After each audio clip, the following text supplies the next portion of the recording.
O ministro do Supremo Tribunal Federal, Flávio Dino, afirmou nesta segunda-feira, em tom de ironia, que o empresário Elon Musk foi eleito por intermédio de Donald Trump. E o que aconteceu recentemente na eleição dos Estados Unidos? Ganhou um candidato chamado Elon Musk. Ganhou a eleição. E significa, por intermédio de um cidadão chamado Donald Trump. E significa que os Estados Unidos resolveram reposicionar a sua política interna, e não me cabe, e não cabe a nenhum de nós, decidir a política interna de outro país. Soberania é o nome disso, mas eu estou fazendo uma constatação. Eles resolveram optar por um modelo de regulação fraca, ou quase ausência de regulação das Big Techs. Apostando na ideia, que foi aqui mencionada tanto pela Júlia como pela Ana Júlia, de que a ética basta. Uma autorregulação. A empresa não fará isto porque ela sabe que é errado. Essa é uma opção de uma sociedade. A Europa, por outro lado, vem há alguns anos, a União Europeia e os seus países individualmente, optando por outro caminho, um caminho de uma regulação forte. A fala do magistrado aconteceu durante um bate-papo com estudantes do SESI São Paulo sobre inteligência artificial. Dino também falou sobre a importância da regulamentação das Big Techs, tema que deve voltar a ser debatido em maio na corte. Para ele, não há nada pior do que a ausência de regras. Para dizer para vocês que me parece que entre aquela bifurcação que eu mencionei há pouco, entre o modelo de regulação fraca ou o modelo de regulação forte, o único modelo que responde às necessidades da humanidade e das famílias é o modelo de regulação forte. Essa é a minha visão. E atuei assim nos 3 poderes nos quais eu tive a honra de trabalhar. Sempre com a ideia de que é verdade que não existe regra perfeita. É verdade que a regra pode ser burlada. É verdade que a regra pode ser errada. Mas se ela for errada, muda. Se ela for burlada, você pune quem burlou. O pior dos pesadelos é a ausência de regra. É o vale tudo, que é a lei do mais forte. Para o ministro, a regulação dessas plataformas se enquadram como atividades econômicas, e toda atividade econômica tem sua regulação. Toda atividade econômica tem a sua regulamentação. Os empresários acham que tem muita regulamentação, mas eu nunca vi nenhum empresário dizer que pode haver a abolição da regulamentação. Porque se cada um quisesse pegar o seu carro e transformar num táxi ou no Uber, ou seja lá no que for, não existiria trânsito. E se cada um achar que a mão da Paulista deve ser invertida, ou lá na cidade de vocês, ninguém ia conseguir dirigir. Toda atividade econômica tem regra. Logo, se nós estamos tratando, voltando ao primeiro ponto, de uma atividade econômica, a meu ver, inequívoco, que esta atividade econômica, chamada plataforma, aplicativo, Big Tech, por ser uma atividade econômica e por toda atividade econômica que visa lucro ter regra, esta atividade também tem que ter regras. Amigos, amigas, essa é a questão hoje mais sedutora no mundo. Ao lado das mudanças climáticas, são as questões que vão definir a vida de vocês, mais do que a nossa. Eu vou fazer 57, embora tenha carinha de 56, mas isto será definido por essa dualidade, por essa díade, por essa dupla. De um lado, como regula a tecnologia, de outro, mudança climática. Para Dino, a regulação das Big Techs são tão importantes como as ações para combater as mudanças climáticas. Se não for adequadamente regrado, representa aquilo que biblicamente é o Apocalipse, comentou. Não sei se vocês viram ontem no Fantástico da TV Globo. O cruzamento de inteligência artificial com biotecnologia. Então, é possível fabricar um cérebro humano com consciência e colocar ele num robô. Ou é possível que esse cérebro humano, entre aspas, fabricado num laboratório, funcione fora do corpo humano. E é possível que isso seja usado para transplantes. Que bom. Fabrica um órgão, um fígado, um coração, e substitui em uma pessoa uma coisa generosa, positiva. Mas também isso pode ser usado para o mal. E aí foi dito pelas meninas, por isso eu concluo com a frase delas. A ética é maior do que a técnica. E nós somos desafiados a entender isso. Porque a nossa programação cultural hoje é pela adesão ao tecnodeterminismo. Em tudo. A acreditar mais nas máquinas do que nos nossos sentidos. Se a máquina diz uma coisa e o sentido diz outra, o espírito do nosso tempo é dizer que você está errado e a máquina está certa. Tecnodeterminismo. E só quem pode estabelecer fronteiras a isso não são as próprias máquinas, são as pessoas. E as pessoas só podem fazer isso por intermédio de uma cultura que prestigie a ética sobre a técnica, como elas disseram, e faça com que essa ética seja transformada em lei, para que essa ética não seja apenas a emanação daquilo que você tem dentro de si, mas seja também fruto de uma ação da sociedade para evitar, a meu ver, eu não sou catastrofista, fazer apologia de catástrofes, mas penso que isto, ao lado das mudanças climáticas, se não for adequadamente regrado, representa aquilo que biblicamente se chama de apocalipse.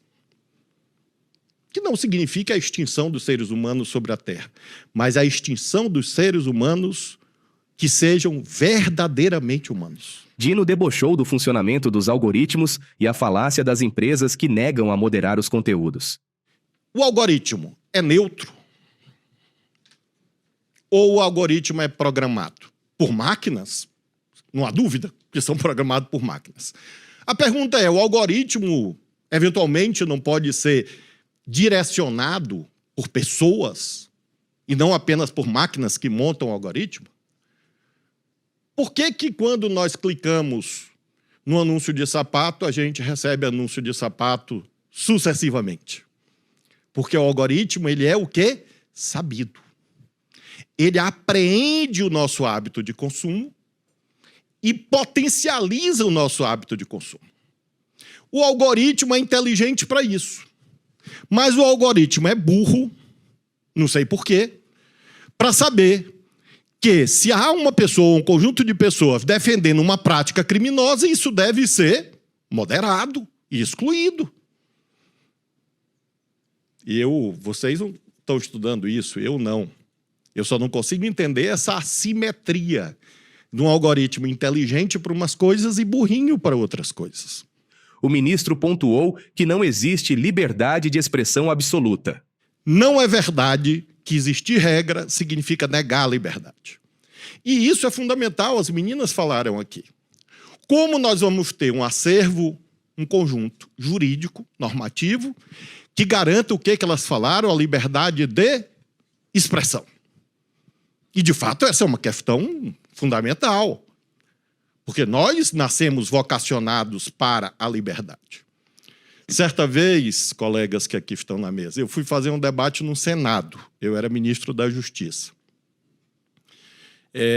E um senador me perguntou assim, Flávio, quer dizer, então, que agora, toda vez que eu for falar no Senado, eu tenho que medir as minhas palavras? Eu disse, irmão querido, não é quando você fala no Senado, é quando você fala em qualquer lugar, você tem que medir suas palavras. Vocês imaginam se a sociedade seria suportável se nenhum de vocês medisse as palavras? Vocês já pensaram nisso? O nível de agressividade, como acontece nas caixas de comentários nos sites de notícias, em que as pessoas não medem as palavras.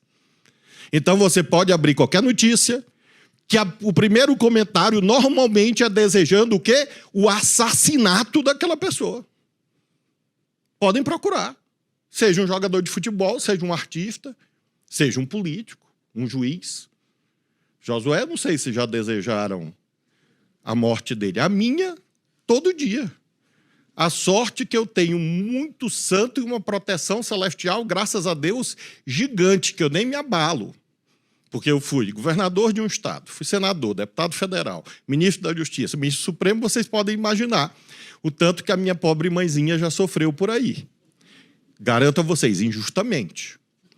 Então, o que se passa, pessoal, é que a liberdade de expressão não é, nunca foi e nunca poderá ser absoluta. E ao dizer isso, alguns dizem está defendendo a censura. Mas imaginemos o seguinte: alguém pode, na escola de vocês, fazer apologia do racismo? Isso é liberdade de expressão? Alguém pode, na escola de vocês, defender que um garoto gay seja espancado? Alguém na escola de vocês pode defender discriminação contra as mulheres como seres inferiores? Mas por que não pode? É liberdade de expressão. Não, não é liberdade de expressão, porque existe o quê? Fronteira. O STF deve retomar julgamento sobre a regulamentação das plataformas em maio. A análise do caso teve um pedido de vista do ministro André Mendonça no ano passado. Até o momento, os ministros Dias Toffoli, Luiz Fux e Luiz Roberto Barroso já votaram.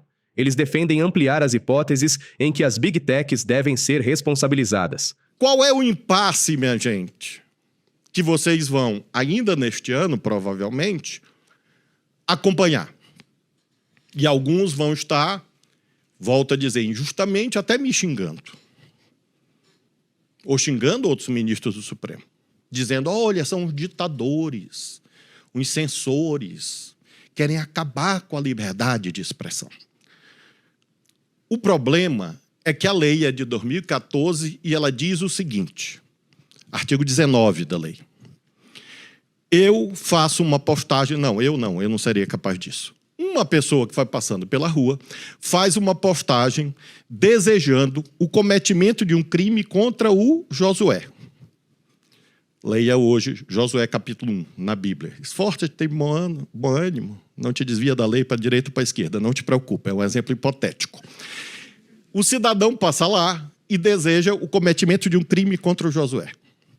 Ele posta isso na internet, seguidamente, em todas as plataformas.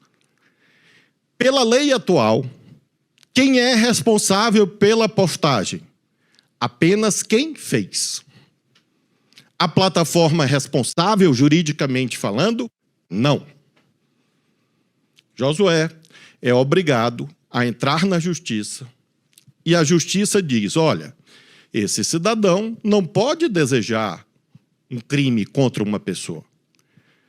E a justiça diz, plataforma tal, tire isso do ar, porque isso é criminoso. Se a plataforma não tirar do ar, aí ela passa a ser responsável, juridicamente falando. Entenderam como é o sistema atual? Alguma dúvida sobre isso? Artigo 19 dessa lei. E nós temos um outro artigo, que é o artigo 21.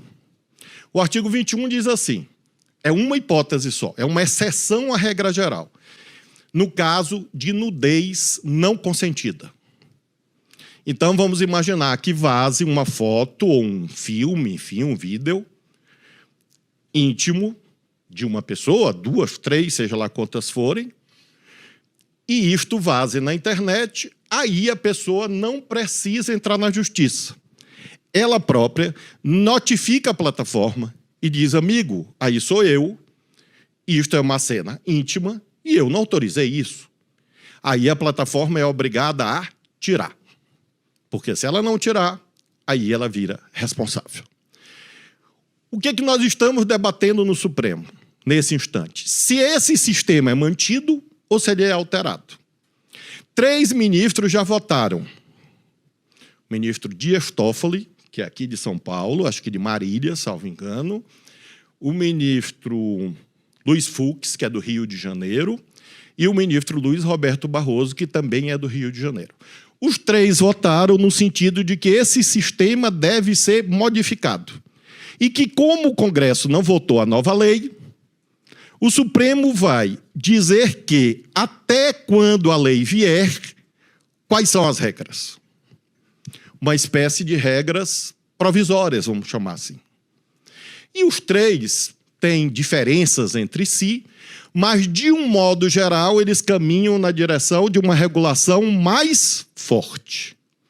Dizendo, por exemplo, eu não vou aqui ultrapassar o tempo em nome do direito humano à alimentação, mas dizendo coisas assim: olha, essa regra do artigo 21, vamos transformá-la em regra geral. Ou seja, não precisa mais o Josué entrar na justiça. Basta ele notificar a plataforma e dizer: ei, tem um cidadão aí defendendo que eu seja assassinado, seja agredido. Tirem isto do ar. Por quê? Porque é mais rápido. E por que ser rápido é fundamental na internet? Eu não preciso dizer para vocês. Porque a notícia de 1 hora atrás já não é notícia agora, correto? Então, a agressão contra uma pessoa que antes era feita na praça, lá de Caçapava, produzia um dano.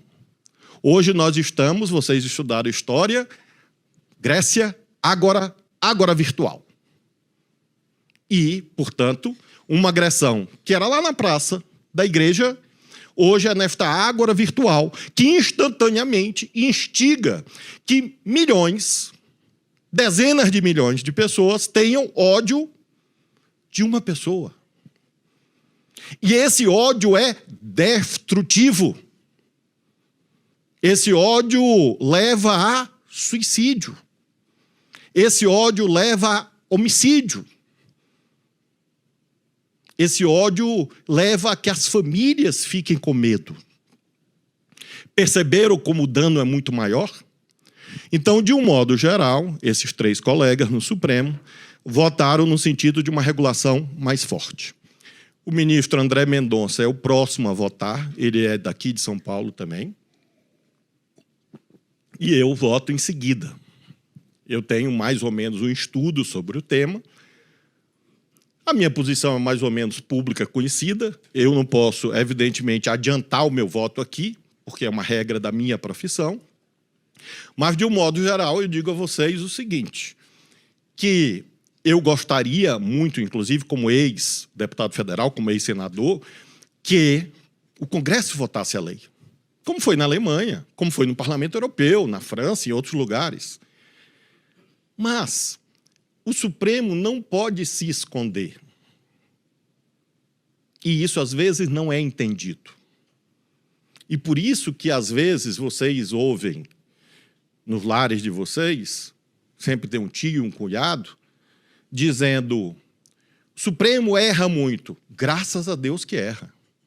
Porque significa que é uma instituição humana. E homens e mulheres erram. Mas nós temos opções. Nós temos a opção de dizer: o Supremo não vai decidir isso. O Supremo vai esperar o Congresso. Outro dia entrou um processo que pedia o fechamento de um aterro sanitário numa cidade de São Paulo, onde é colocado o lixo dessa cidade. E aí o relator olhou e disse: de fato, esse aterro sanitário está numa área de preservação ambiental. Ele não pode estar aí. Alguns acham que bastaria o Supremo dizer assim: este aterro sanitário está no lugar errado, porque é uma área de preservação ambiental. Logo, ele deve ser fechado. Tchau. Fecha amanhã. Só que amanhã vai ter o quê nessa cidade? Lixo. Lixo. E o prefeito, seja lá quem for, vai perguntar: Supremo, onde é que eu boto o lixo?